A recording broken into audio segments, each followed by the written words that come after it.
जय हिंद साथियों, आप सभी का स्वागत है मैथ्स के इस लेक्चर में जिसमें हम पढ़ने वाले हैं प्रॉफिट एंड लॉस, जिसका हम केवल और केवल बेसिक क्लियर करेंगे। जो उसका कॉन्सेप्ट है उसको क्लियर करेंगे। इसमें लाभ क्या होता है, हानि क्या होता है, क्रय मूल्य क्या होता है, विक्रय मूल्य क्या होता है, लाभ परसेंट क्या होता है, हानि परसेंट क्या होता है, अंकित मूल्य क्या होता है, छूट क्या होता है, बट्टा परसेंट क्या होता है, मतलब कितने परसेंट का छूट दिया गया। हम इन सब के बारे में एक एक करके चर्चा करेंगे और उसके बाद जो हमने प्रश्न लिया है उसको लगा लेंगे। अच्छा, ये किन लोगों के लिए है? तो भारत में होने वाले सारे परीक्षा के एग्जाम, मतलब सारे कॉम्पिटेटिव एग्जाम जिसमें लाभ और हानि पूछा जाता है, उन सब के लिए ये इंपॉर्टेंट है। अच्छा, कुछ लोग ऐसे होंगे जो कि किसी परीक्षा की तैयारी नहीं कर रहे होंगे, तो उनके लिए भी जरूरी है, क्योंकि आगे चल करके वो कुछ व्यवसाय करेंगे तो वहां पर उनके लिए आसानी होगा लाभ और हानि को निकालने में। ठीक है, आज की बात ये हो गई, तो शुरू करते हैं एक एक करके। तो पहले हम जान लेंगे क्या क्रय मूल्य। इसके कुछ शब्द हैं जिन्हें आपको जानना पड़ेगा और जानना चाहिए। क्या है पहला? क्रय मूल्य। क्रय मूल्य, इसको अंग्रेजी में क्या कहते हैं? Cost price. तो इसके लिए इसे सीपी से डिनोट करते हैं, सीपी से। ठीक, कॉस्ट प्राइस क्या होता है? अच्छा, यही से को कहते हैं कभी कभी लागत मूल्य। लागत, ठीक, आपको क्लियरली दिख रहा होगा हम क्या लिख रहे हैं। कहीं कहीं पर आप कास्ट प्राइस को लागत मूल्य की तरह लिखा हुआ पाएंगे, इसमें कोई परेशानी वाली बात नहीं है। अच्छा, क्रय मूल्य होता क्या है? मान लीजिए मैं एक व्यापारी हूं, तो मैं किसी चीज को खरीद रहा हूं। मैंने किसी चीज को खरीदा और फिर उसके बाद दूसरे किसी को बेच दिया। तो मैंने जिस प्राइस पर अपने उस वस्तु को खरीदा है, मैंने जिस प्राइस पर खरीदा है, वो मेरे लिए क्या हुआ? Cost price. कभी कई बार क्या होता है कि मान लीजिए हम कोई चीज बना रहे हैं, कोई हमारा कुटीर उद्योग है, जैसे बिस्किट बना रहे हैं, तो बिस्किट में हमारा जो लागत लगा, तो वो क्या हुआ? लागत मूल्य या कॉस्ट प्राइस, क्रय मूल्य वही हुआ। दोनों एक बात है। विक्रय मूल्य क्या होता है? विक्रय मूल्य, उसको क्या बोलते हैं? विक्रय मूल्य। विक्रय मूल्य को लिखेंगे एसपी, मतलब सेलिंग प्राइस। विक्रय मूल्य, इसको क्या लिखेंगे? Selling price. देखिए एक एक करके हम सारे प्रश्न, मतलब सारी चीजों के बारे में पहले जान लेंगे, उसके बाद हमें प्रश्नों में दिक्कत नहीं होगी, तो इसलिए जान लेंगे। क्रय मूल्य, विक्रय मूल्य, जिस किसी चीज को हमने खरीदा तो हमारे लिए क्रय मूल्य हो गया, जिसको बेच दिया वो हमारा विक्रय मूल्य हो गया। लागत मूल्य क्या होता है? क्रय मूल्य की हुई कहीं कई बार उसी की तरह उपयोग होता है, तो ये आप समझ गए होंगे। अच्छा, लाभ क्या होता है? यहां से अगर आपको समझना पड़े कि लाभ क्या होगा, लाभ, देखिए हमने किसी चीज को खरीदा, किसी चीज को खरीदा कम दाम में, और हमने जिस दाम में खरीदा उससे ज्यादा में बेच दिया, तो हमें क्या हुआ? लाभ हुआ। यही तो हुआ लाभ। आप सब समझ रहे होंगे लाभ क्या होता है। तो लाभ के लिए हम क्या करना करेंगे कि जिसमें हमने बेचा, मतलब जो हमारा विक्रय मूल्य है, उसमें से हम कॉस्ट प्राइस को घटा दें, तो जो बचा हुआ हमारा लागत लाभ, मतलब क्या हुआ? लाभ हुआ। तो इसी तरीके से अगर हम लाभ परसेंट निकालें, अगर इसी तरीके से हम क्या निकालें? लाभ प्रतिशत। तो लाभ प्रतिशत क्या होगा? अच्छा, लाभ को किससे डिनोट करेंगे? पी से, यहां लिख दे रहा हूं। तो अगर लाभ प्रतिशत निकालें तो इस क्या होगा? P percent. पी परसेंट किसके बराबर होगा? जो लाभ निकला, लाभ मतलब पी और बटे। अब यहां पर समझ लीजिए कि जो क्रय मूल्य है, मतलब लाभ परसेंट है या हानि परसेंट, लाभ परसेंट है या हानि परसेंट, ये दोनों कॉस्ट प्राइस पर निकाले जाते हैं क्रय मूल्य पर, मतलब पी बटे सी पी गुणे 100। ये क्या हुआ? परसेंट हुआ किसका? लाभ परसेंट। आप इस चीज को याद रखिएगा। तो देखिए रटना नहीं है। कैसे? जैसे इससे पहले हमने जब परसेंटेज पढ़ा तो उसमें हमने एक चीज ये पढ़ा कि अगर 6 जो है 7 है, एक 6 है एक 7, तो अगर आपसे पता करना रहेगा कि 7 6 से कितना अधिक है, 7 6 से कितना अधिक है, तो हम जो नीचे लिखते थे 6 लिखते थे। परसेंट में अगर आपको निकालना था, जैसे 7 6 से कितना परसेंट अधिक है, तो यहाँ पर 1 अधिक है, और किससे? 6 से। तो वैसे हमने प्रॉफिट तो हुआ, लेकिन किस पे? जो हमारा कॉस्ट प्राइस था उसी पे हमने प्रॉफिट कमाया। ठीक, तो इसको याद नहीं करेंगे। ये हो गया पी बटे सी पी गुणे 100। ये किसका फॉर्मूला हो गया? पी परसेंट का। याद नहीं करेंगे, ऐसे आपको याद हो जाएगा प्रैक्टिस करते करते, अगर आता है तो बहुत बढ़िया। अच्छा, अगर हमें लाभ पता चल गया तो उसी तरीके से हानि। हानि कैसे होगा कि किसी चीज को हमने महंगे में खरीदा और सस्ते में बेच दिया, तो हमारा नुकसान हो गया, हमें घाटा हो गया। तो अगर हमें कहा गया हानि निकालने के लिए, अच्छा देखिए यहीं पर अगर हम, यहाँ लाभ की चर्चा हो रही है, अगर यहीं पर हम हानि की बात कर लें तो कोई दिक्कत की बात नहीं होगा। हानि, हानि क्या होगा? एसपी सीपी में से घटेगा। हानि में क्या होगा? जो हमारा क्रय मूल्य था वो बड़ा होगा, सीपी बड़ा होगा, तो सीपी में से एसपी घटा देंगे, तो ये हो जाएगा हानि। तो अगर हानि परसेंट हमें निकालना है, हानि को लिखेंगे यल से, ठीक, तो यल बटे, अब हानि भी कैसे निकालेंगे, सीपी पर ही निकालेंगे, तो सीपी गुणे 100, ठीक। क्या इस चीज को आप समझ पा रहे हैं, यल परसेंट मतलब लॉस परसेंट, ठीक है ना, आगे आ रहा है समझ में, उम्मीद है सारी चीजें आपको समझ में आ रही होंगी। एक क्या है अंकित मूल्य, अंकित मूल्य के बारे में ही थोड़ा सा समय जान लेते हैं, क्योंकि हम छूट को अलग से पढ़ेंगे, लेकिन जो छूट वाला जो टॉपिक है ये प्रॉफिट लॉस में ही कहीं कहीं आएगा, तो आपको ये जो अंकित मूल्य है इसको समझिए। अंकित मूल्य मतलब मार्क प्राइस, मार्क प्राइस। आपने देखा होगा कि अधिकतर बाजार में जब लड़कियां जाती हैं सामान वामान खरीदने, तो वो क्या करेंगे कि दुकानदार तो होशियार है, कहेगा देखो 400 लिखा है, 400 कहे नहीं हमें छूट चाहिए, तो मतलब जो मार्क प्राइस है वो किसी वस्तु पर जो मार्क रहता है, एमआरपी होती है, वो होता है उसका मार्क प्राइस। लेकिन कोई एमआरपी में बेचता है या आप एमआरपी में खरीदेंगे, तो सारे लोग मतलब अधिकतर लोग क्या करते हैं, एमआरपी में नहीं खरीदते हैं, उन्हें पता रहता है कि कुछ ना कुछ छूट तो रहता ही है सारी चीज़ों पर। तो एमपी वही क्या होता है, ये होता है मार्क प्राइस अंकित मूल्य, इसको एमपी से डिनोट करते हैं। तो यहीं पर अगर छूट की बात की जाए, देखिए अगर हमने प्रॉफिट परसेंट या लॉस परसेंट निकाला तो सीपी पर, तो अगर हम छूट परसेंट निकालेंगे तो किस पर निकालेंगे, एमपी पर, मार्क प्राइस पर। जितने का छूट हुआ, जितने का छूट हो उसको ऊपर लिख करके गुणे से 100 कर देंगे, तो ये हमारा क्या निकल जाएगा, छूट परसेंट, ठीक। अंकित मूल्य समझ गए, क्रय मूल्य, विक्रय मूल्य, अंकित मूल्य, लाभ परसेंट, हानि परसेंट और छूट परसेंट, हम सब ये सारी चीजों के बारे में समझ गए। छूट किस पर निकलेगा, हमेशा मार्क प्राइस पर, और लाभ परसेंट किस पर निकलेगा, सीपी पर, और वैसे ही हानि परसेंट किस पर निकलेगा, सीपी पर, ठीक। ये दो तीन चीजें जो थी आपको जाननी थी। उम्मीद है आपको ये सारी चीजें समझ में आ गई होंगी। चलिए प्रश्नों को देखते हैं जिससे आपको समझ में आ जाए। चलिए एक दो एग्जाम्पल ले लेते हैं समझाने के लिए। ये देखिए हम आपसे कह रहे हैं कि 20 रुपए का कोई सामान है, कोई सामान आपने खरीदा, आप में से किसी ने 20 रुपए का सामान खरीदा, वो एक व्यापारी है, 20 रुपए का सामान खरीदा और उसको 25 रुपया में बेच दिया, 25 रुपया में बेच दिया, 30 रुपया में, ठीक। 20 रुपया में खरीदा, 25 रुपये में बेच दिया, तो आपको लाभ तो हो रहा है, ये तो समझ में आ रहा होगा तो लाभ हो रहा है, लेकिन कितने परसेंट का लाभ हो रहा है ये निकालना है। अच्छा अगर हम आपसे पूछे सीपी क्या है और एसपी क्या है, तो आप तो कंफ्यूज नहीं होंगे ना। ये क्या है, सीपी, हमने जिसमें खरीदा वो क्या है, सीपी, और जिस पर हमने बेचा वो क्या है, एसपी। ये छोटी छोटी चीजें अगर आपको समझ में नहीं आएंगी शुरू में तो आगे दिक्कत करेंगी। अच्छा सीपी एसपी पता चल गया, यहाँ से प्रॉफिट क्या आया, एसपी में से सीपी घटा दे तो हमें क्या निकल गया, प्रॉफिट कितना, 25 में से 20 घटाएंगे क्या बचेगा, 5, 25 में से 20 घटाएंगे तो क्या बचेगा, 5।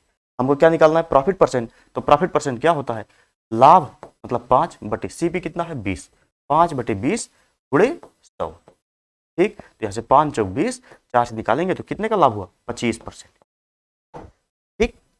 आया समझ में। अच्छा इसी तरीके से अगर इसी का उल्टा कर दे हम, इसी का उल्टा, अगर वो 25 रुपये में कोई चीज खरीदा, इसको 25 बना दिए और इसको 20 कर दे रहे हैं, 25 रुपये में खरीदा, 20 रुपये में बेच दिया, तो वो घाटा सहा कितने का, 5 का घाटा, कितने घाटा, 5 का उसको घाटा हुआ। और हम हमेशा जब चाहे वो लाभ लाभ परसेंट हो या हानि परसेंट, मैं बार बार कह रहा हूँ, वो हमेशा सीपी पर निकलेगा, और जो छूट परसेंट है वो हमेशा मार्क प्राइस पर निकलेगा। तो ठीक है, 5 रुपये का उसको हानि हो रहा है, किस पर, 25 पर, 25 पर हो रहा है, गुणे 100, ठीक, ये सीपी है। तो 5 बचे 25, 5 से काटेंगे तो कितना परसेंट, 20% का उसको हानि हुआ।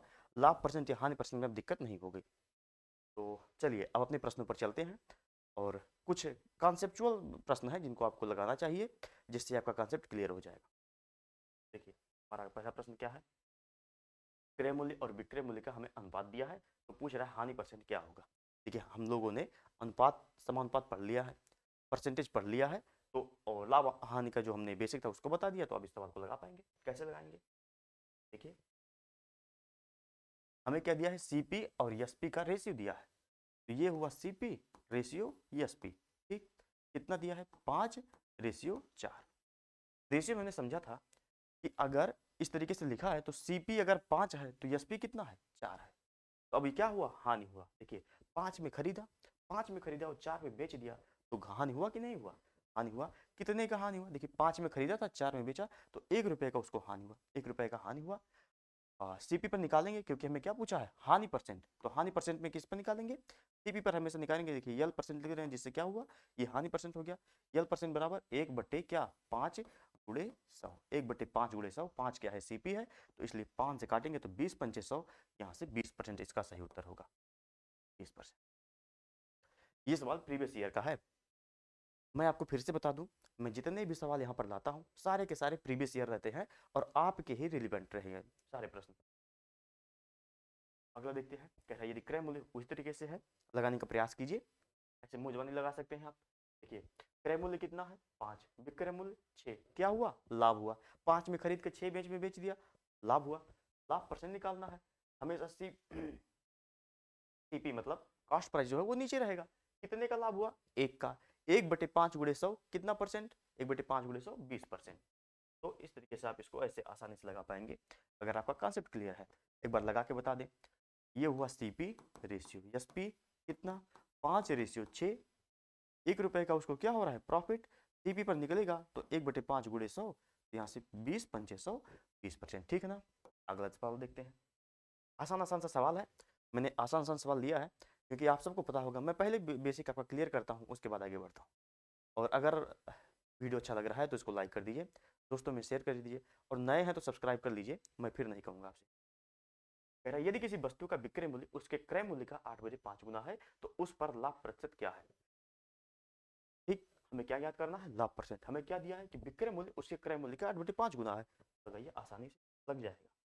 कैसे लगेगा, विक्रय मूल्य को क्या लिख दें, एसपी। विक्रय मूल्य को एसपी, ये किसके बराबर है, क्रय मूल्य मतलब सीपी। सीपी के 8/5 गुना, तो सीपी के मतलब का मतलब गुणा सीपी का 8/5। तो क्या यहाँ से हम कह सकते हैं कि एसपी बटे सीपी बराबर 8/5। इसका मतलब बेच रहा है, तो लाभ तो हो रहा है, लाभ का लाभ हो रहा है। बताइए बताइए, लाभ का लाभ हो रहा है, 3 का लाभ हो रहा है। हमें क्या निकालना है, लाभ परसेंट किस पर निकलेगा, सीपी पर। सीपी कितना है, 5 गुणे 100, 3/5 गुणे 100, तो कितना है ये 60%। ठीक, 3/5 की वैल्यू हमने बताई थी आपसे, कितना परसेंट होता है, तो 60%। ठीक, आगे चलते। हमारा अगला सवाल है, किसी वस्तु को बेचने पर एक आदमी को उसके विक्रय मूल्य के 25% बराबर लाभ होता है, उसका लाभ परसेंट। सवाल है, एक बार फिर से पढ़िए और सवाल लगाने का प्रयास कीजिए। कह रहा है एक वस्तु को बेचने पर जो एक आदमी है उसको विक्रय मूल्य के 25% के बराबर लाभ होता है। लाभ कितना हुआ, लाभ कितना हुआ, विक्रय मूल्य के 25%, विक्रय मूल्य के 25% के बराबर, मतलब एसपी जो उसका एसपी है उसका में अगर 4 से भाग दे दें तो इतना उसको लाभ हुआ। हमें क्या निकालना है, लाभ परसेंट। लाभ परसेंट, तो लाभ परसेंट निकालने के लिए, लाभ परसेंट निकालने के लिए हमें पहले सीपी पता होना चाहिए। कैसे, क्योंकि अगर हम लाभ पता पाएंगे, लाभ हमें पता है, तो अगर हमें सीपी पता नहीं रहेगा तो कैसे पता पाएंगे। तो चलिए लगाते हैं सवाल को, लाभ परसेंट निकालना है। ठीक, तो लाभ प्रतिशत, ये हमें लाभ पता चल गया, आसान तो है ये।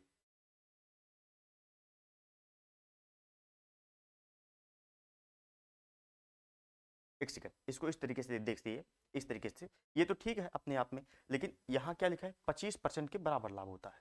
तो एक काम करते हैं, 25% का फ्रैक्शन ले लेते हैं। 25 का फ्रैक्शन 1/4, 25 का फ्रैक्शन 25% का फ्रैक्शन 1/4। तो देखिए क्या लिखा है प्रश्न में कि विक्रय मूल्य के, विक्रय मूल्य के, विक्रय मूल्य के, इसका मतलब जो 4 है वो एसपी है और एक क्या है, पी है, मतलब प्रॉफिट है। एक क्या है, प्रॉफिट है, और ये एसपी है। तो यहाँ से सीपी कितना, सीपी बराबर, बताइए सीपी बराबर, देखिए उसको लाभ हो रहा है ना।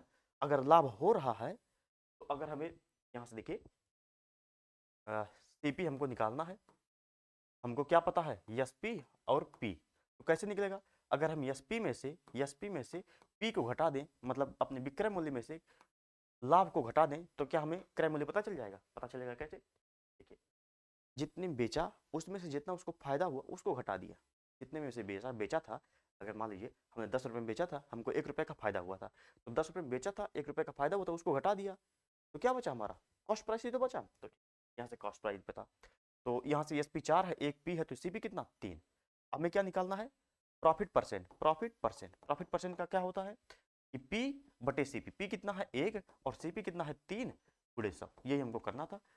कितना है 33 सही 1/3 या 33.33%, ये सही होगा। अब देखिए इस तरीके से अगर आप लगाना चाहते हैं तो फिर देख लीजिए, लाभ को क्या लिख दें हम, P लिख दें, लाभ को P लिख दें, तो कलर चेंज कर दें जिससे मिक्स अपना हो। P बटे SP, P बटे SP, P बटे SP किसके बराबर होगा, P बटे SP 1/4, 1/4। क्या ये चीज समझ में आई? देखिए यहाँ P के बटे 1 था, P के बटे 1, हमने क्या किया तिरछा मतलब SP को इधर गुणा करा दिया, यहाँ से SP उठाया और बराबर के उस तरफ ये गुणा कराया तो इधर आएगा भाग कराएगा, तो P बटे SP बराबर 1/4। इसका मतलब अगर प्रॉफिट 1 हो रहा है तो SP कितना है 4। इस तरीके से भी आप लगा सकते हैं। ये हमारा दूसरा मेथड है और ये हमारा एक अलग मेथड है। आप जिस तरीके से चाहें उस तरीके से लगा सकते हैं। यहाँ पर PSP पता है, CP निकाल लीजिए और वैसे लगा लीजिए, ठीक ना।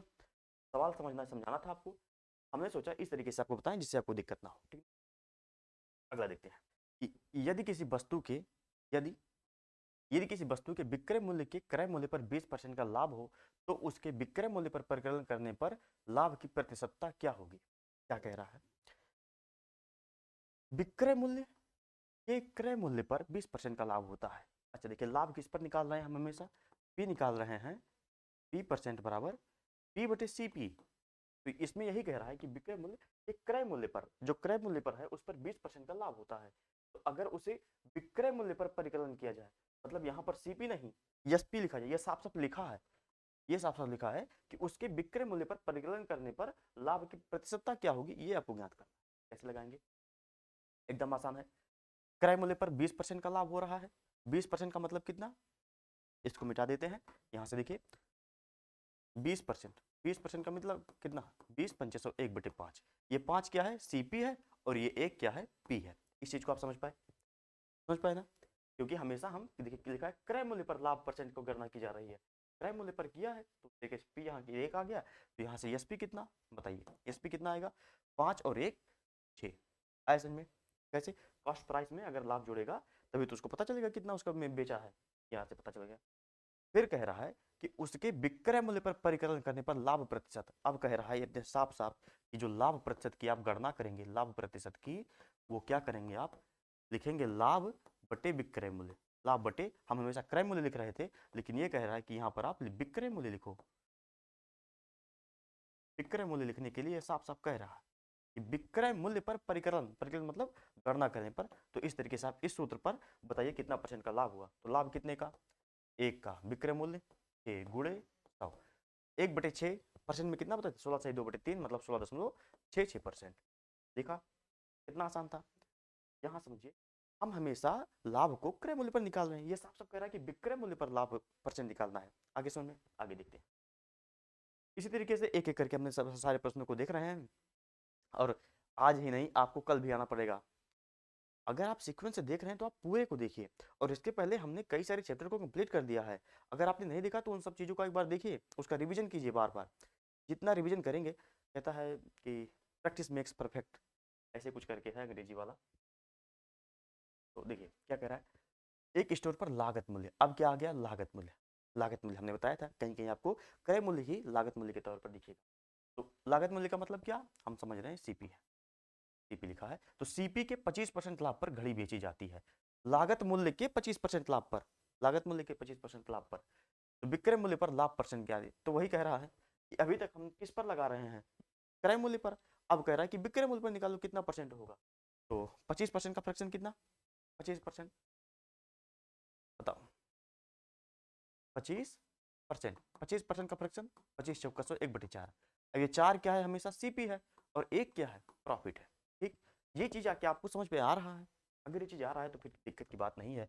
यहाँ से SP कितना आएगा आप बताइए, 4 और 1 5, SP कितना 5। हमें क्या करें, विक्रय मूल्य पर लाभ प्रतिशत निकालो, तो यहाँ से P बटे SP गुणे 100, ऐसा करने के लिए वो कह रहा है कि विक्रय मूल्य पर लाभ प्रतिशत निकालो, तो विक्रय मूल्य कितना है 5 है, 1/5 गुणे 100 कितना आएगा 20%। यहाँ से देख लीजिए 20 पंचे 100, ठीक ना। देखिए आज समझ में, फिर समझ आया क्या, कह रहा है लागत मूल्य के 25% लाभ पर घड़ी बेच रहा है, जो लागत मूल्य पर वो हमेशा लाभ निकाला जाता है, तो वास्तव में सही से लाभ परसेंट को निकाल रहा है CP पर। फिर वो कह रहा है कि विक्रय मूल्य पर लाभ परसेंट निकालो। 2 सवाल हो गया, समझ में आ गया होगा। अगर आपको कहा जाए कि विक्रय मूल्य पर लाभ परसेंट निकालो तो आपको निकालना पड़ेगा। चलिए आगे चलते हैं। जो हमारा अगला सवाल है, किसी वस्तु को 69 में बेचने के बजाय 78 में बेचने से लाभ का प्रतिशत दोगुना होता है, तो उस वस्तु का क्रय मूल्य कितना होगा? लगाओ दिमाग, जितना पड़ा हो पूरा दिमाग लगाओ, और थोड़ा सा अगर आप चाहे तो उसको कटवैची लगाएं। कटवैची आसान पड़ेगा। कैसे लगाएंगे?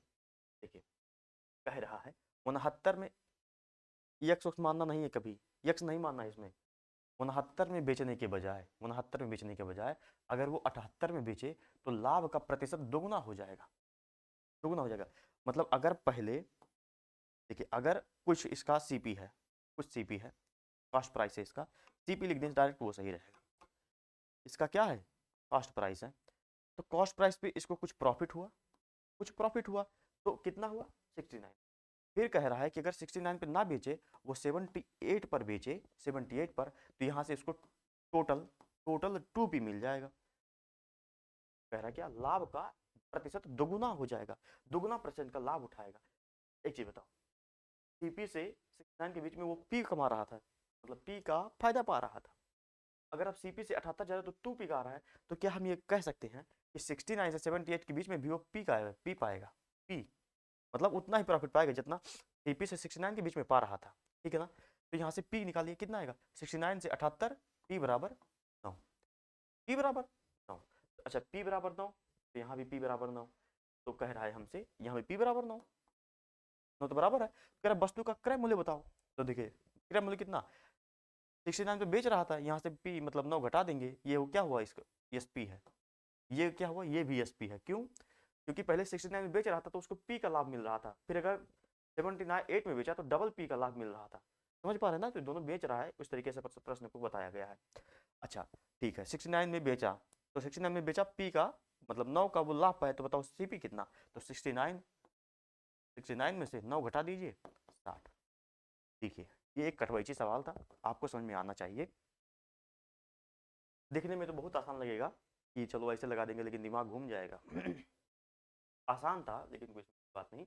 अगर वैसे मान के लगाएंगे कि यक्स वक्स वाला, तो फिर उसमें दिक्कत।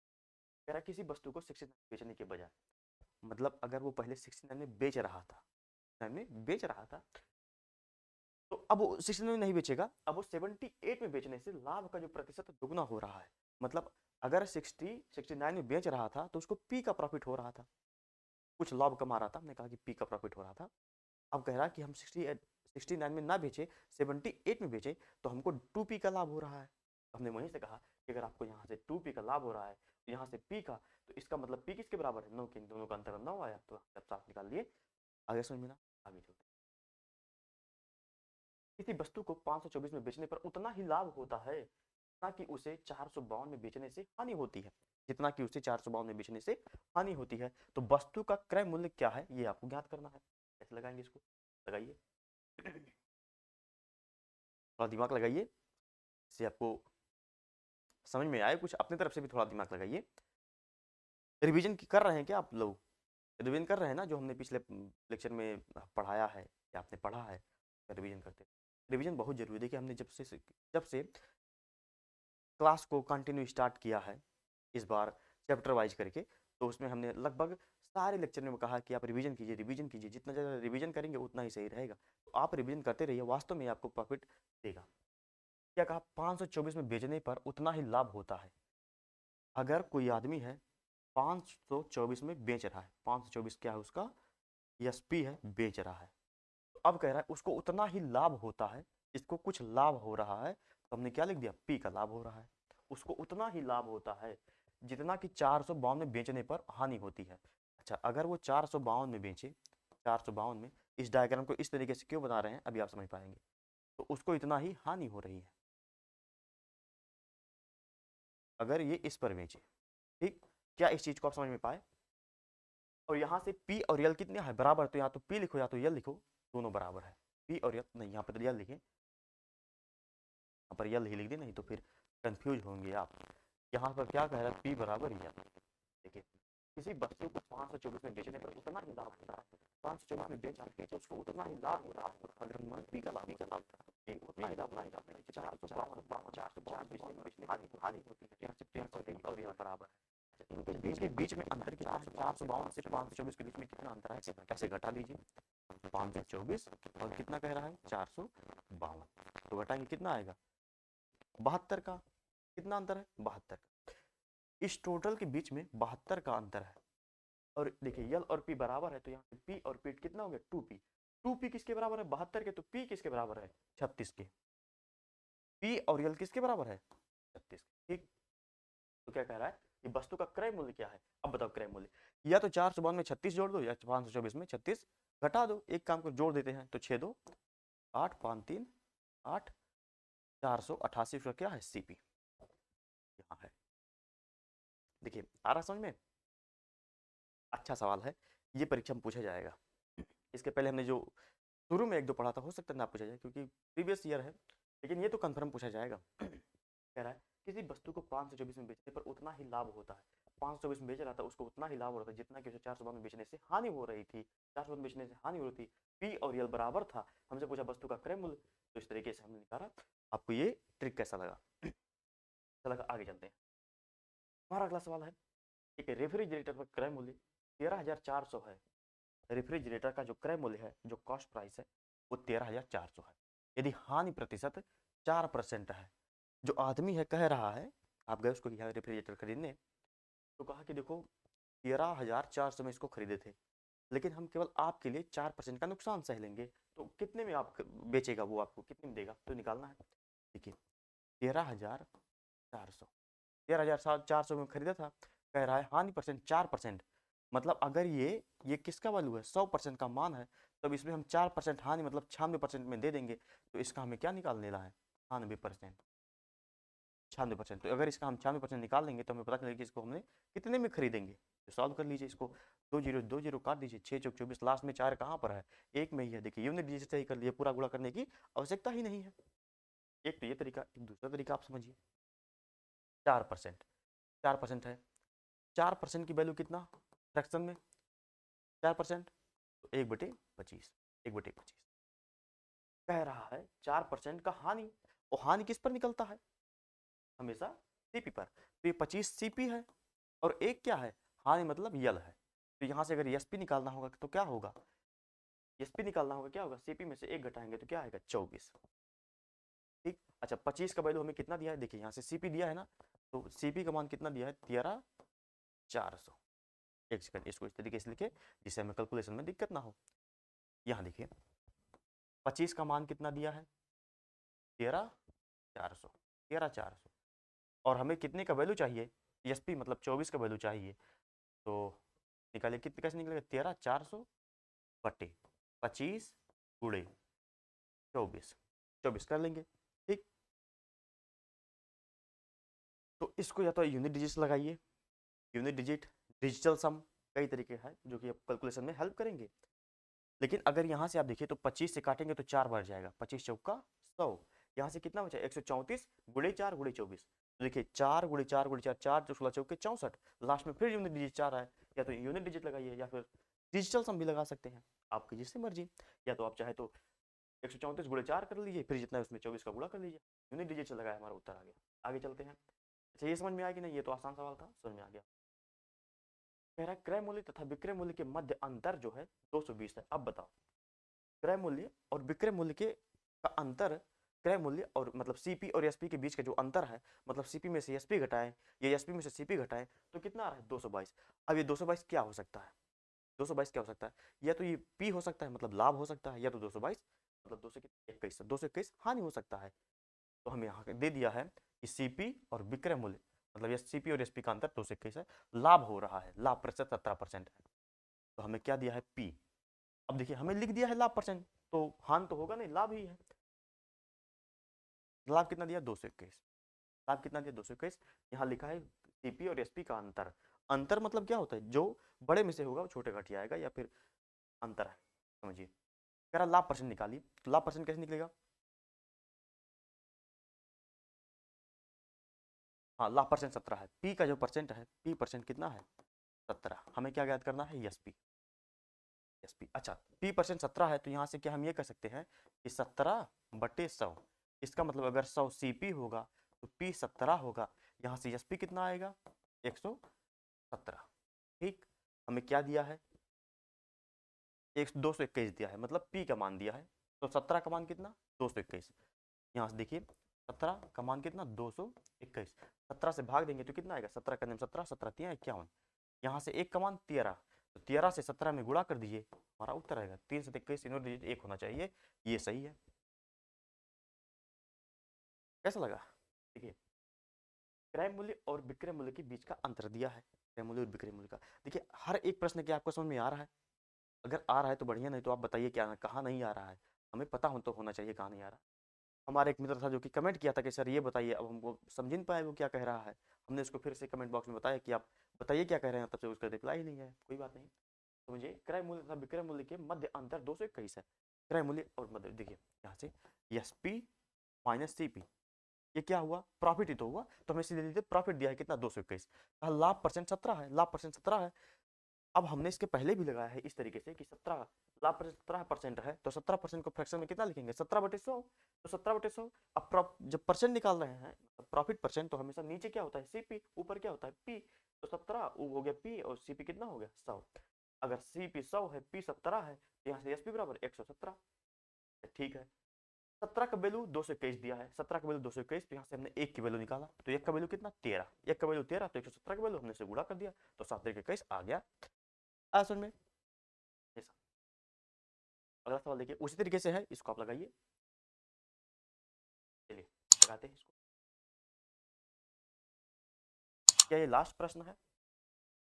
हाँ, देखिए इसको मैं बताऊंगा नहीं, क्योंकि इससे पहले वाला सवाल एकदम सेम तरीके से है। अगर आप वीडियो यहाँ तक देखते आए हैं तो आप प्लीज कमेंट कर दीजिएगा, हमें पता चले कि आप यहाँ तक वीडियो देखे हैं या फिर इसका उत्तर आप लगाने में सक्षम हैं। अगर नहीं समझ में आया तो फिर कैसे काम चलेगा, ठीक ना? तो एक बार और कह देते हैं कि सब्सक्राइब कर लीजिए भाई, जिससे आपको जो हमारा अपडेट है वो मिलता रहे। लाइक कर दीजिए। उसके बाद चलिए मिलते हैं अगले चैप्टर में, और जो हमारा नेक्स्ट लेक्चर होगा उसमें अच्छे अच्छे सवाल देखेंगे, ऐसे लुपुंजु सवाल नहीं देखेंगे, अच्छे अच्छे सवाल देखेंगे।